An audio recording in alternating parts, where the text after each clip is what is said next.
important yaks are to their survival in this barren land. How about starting our first entry with a fantastic yakatizer?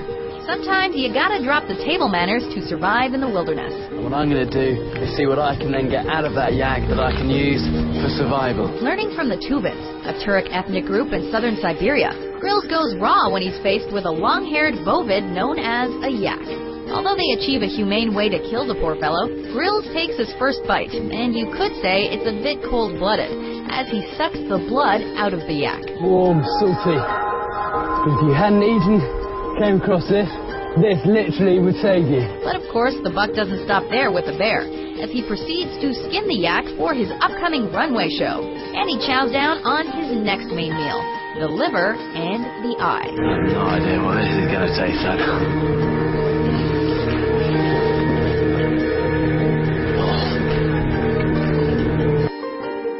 In the Arctic and witnessed someone running naked, it was probably Bear Grylls. This kind of survival is measured in seconds. It's agony on my bare skin, and even the camera has frozen. The fourth season of Man vs. Wild starts off with Grylls doing some chilling stunts in the freezing barrens of the Arctic. He boldly traverses the Arctic River that is way below the temperature for prima donnas. The ice block is still floating with all my gear and is helping me struggle across a rocky bottom. What's incredible about this scene is that he chooses to go in the freezing water chest deep with few camera cuts. Grylls really proves he has a thick skin and nothing to hide when it comes to survival. If you black out here, you're dead. I'm gonna get over this lip. How about Man vs. Wild and Machine? Okay, it's officially time for a courage pill. This episode starts off mild and sluggish as Grylls paraglides through the Rocky Mountains, where he makes a rough landing in the water. From there, he tries to find his way back to civilization, while doing some free running down the mountain, zip lining, and eating a few critters here and there.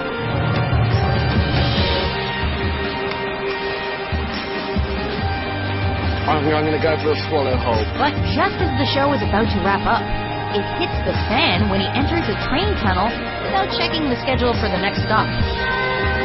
We need to move. Go, go, go, go, go, go, go. Grylls literally runs for his life, chasing the light at the end of the tunnel, out of which he barely makes it alive.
In-N-Out better shape up their protein style burger, because Grylls just one-upped the competition.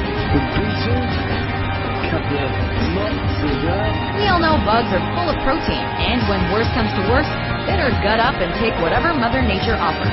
But Grylls takes it even further by making a patty full of locusts, beetles, praying mantis, and moths out in the Sahara Desert. Grossed out? Well, look on the bright side. It's crunchy with natural flavors, and you can find it everywhere near you.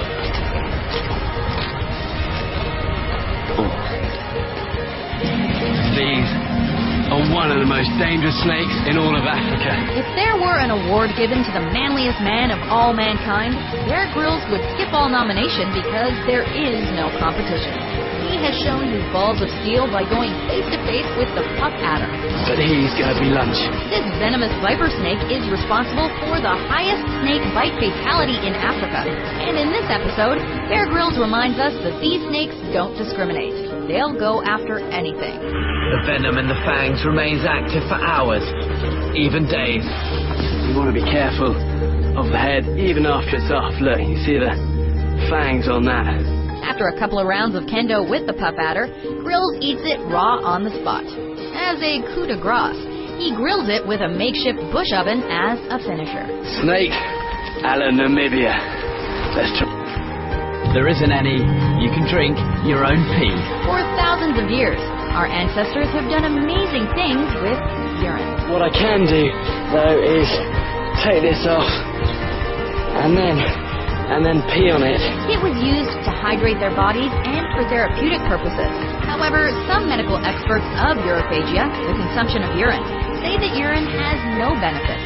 But piss off mate is what Bear Grylls would say. He has mastered urophagia, a skill acquired by few, but a life-saving one at that.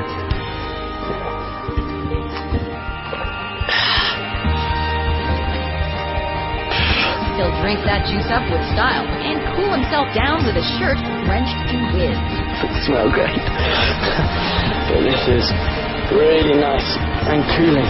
Speaking of whizzes, he's a wizard when it comes to making water from pee and a flask out of a snake skin.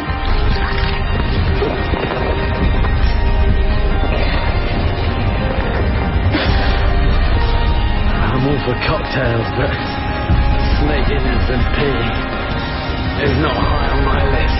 God.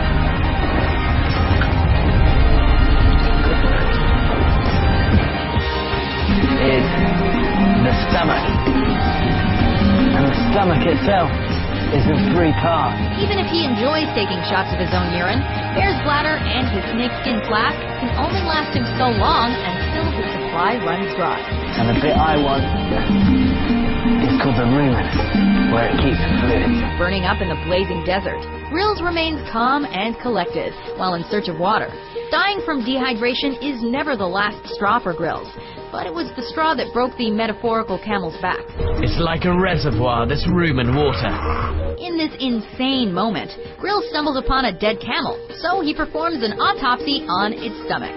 Got a load of stench of camel digesting food straight out my nostrils. After realizing that the food the camel's eaten has been partially digested, Grills squeezes every bit of fluid out of it to quench his thirst.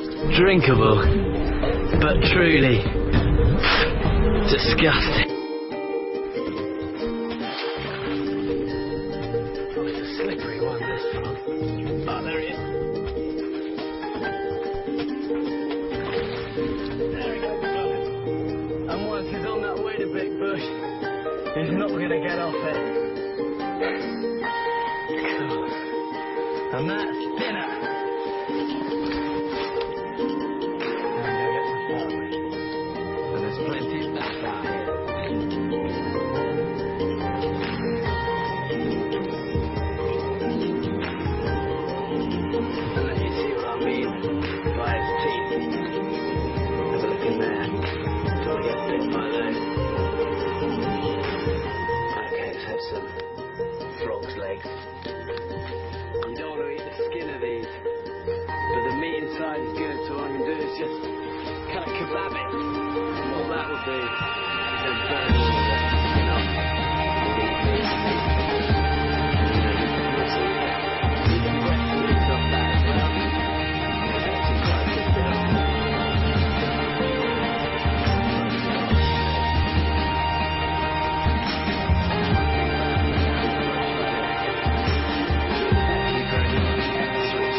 But it's full of bones and it's rancid. Drink this and you'd probably vomit and risk worsening dehydration. But there is a way of using it to gain life-giving fluids. but only as a last resort. I'm going to give myself an enema. Apparently, the rectum is more than just an outhole. It prevents poison from entering the digestive system. These details are squeamish enough, but Grylls goes the extra mile, as he's wont to do, and goes full exhibitionist. By performing an enema, you bypass the gag reflex, rehydrating your body without the risk of vomiting. Using water that's contaminated by bird droppings, he voluntarily suffers on camera to demonstrate how an enema can be done as gratifyingly as possible, so everyone at home can watch and learn. I guess all you do is lie back and think of England. Oh, and they'll almost always kill an old beast. Who needs to pitch a tent when there's a camel carcass around? It looks like Bear Grylls is back at it with the dead camel, but this time he's moving in, Nerf herder style. I'm going to start by skinning this camel for a blanket, as I want to set up camp before nightfall. After replenishing himself with the camel juice, he goes from a survivor to a squatter. He once again skins the animal for his upcoming Sahara Desert cosplay, and empties out the intestines to make room. You need to drag this lot well away from the carcass, in the hope that predators like jackals stay away. Sadly, there's not much to tour inside the camel, but it looks like there's at least room for one more, to make it a slow, hot night at the Camel Inn. Pull it over, and I'll be 100% protected from the sun.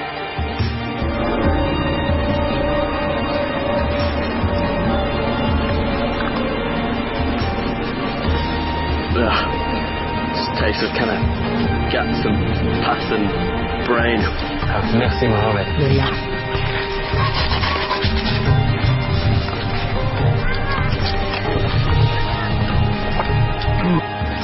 Was shown by an old ranger. We're probably all sick to our stomachs by now, so let's find something to wash it all down with, shall we? One thing you can do if you're stuck out here with no water source at all is actually drink the fluid from a fresh elephant dung. Once again, water is scarce, and Grylls needs to find another source to survive out in the African plains.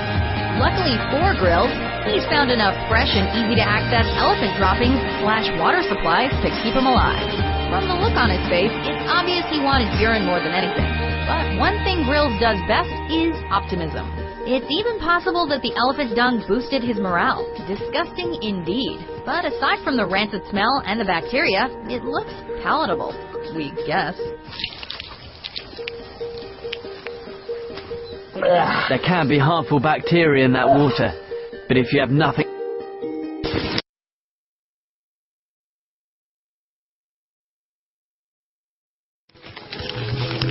There you go, that's what I mean.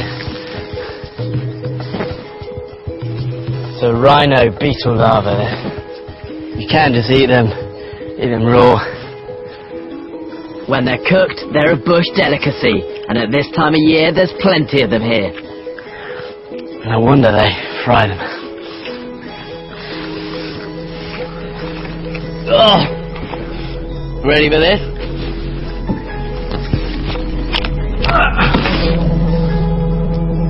Oh my goodness! This one has been living in there a very, very long time. I'm not going to need to eat for a week after this one.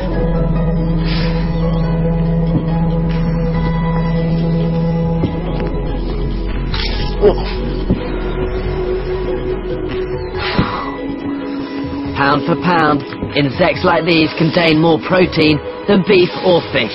They're perfect survival food.